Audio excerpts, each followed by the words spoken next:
نیکوں سے محبت، نیکوں کی عقیدت، نیکوں سے مناسبت، نیکوں کی عظمت، یہ نیکی پہ لانے کا سب سے بڑا ذریعہ ہے، راہ خدا پہ لانے کا سب سے بڑا ذریعہ ہے۔ صحابہ کہنے لگے یوں تو اللہ کے نبی کے ارشادات سے ہمارے دل میں بڑا سکون ملتا، لیکن ایک دن اللہ کے نبی نے یوں کہا المرء مع من احب، آدمی کل قیامت میں انہی کے ساتھ ہوگا جن سے وہ محبت کرتا ہے۔ تو اتنی خوشی ہوئی کہ پہلے اتنی خوشی کبھی نہیں آئی، المرء مع من احب، اس لیے کہ اس بارے میں ہمیں پورا اطمینان تھا کہ ہمیں اللہ کے نبی سے سچی محبت ہے۔ المرء مع من احب، سبحان اللہ، بڑا خوش نصیب ہے وہ مسلمان جس کو اللہ کے نیک بندوں سے، علماء سے، صلحاء سے، اہل دین سے، ہاں ان سے اللہ کی خاطر محبت ہو۔ نبی کی سچی زبان کا ارشاد ہے، انعام ہے، کل قیامت میں اللہ انہیں کے ساتھ اٹھائے گا۔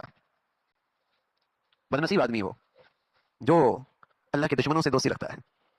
اس کے دل میں اللہ کے دشمنوں کی عظمت اور محبت ہے، جو بے دینوں سے محبت رکھتا ہے،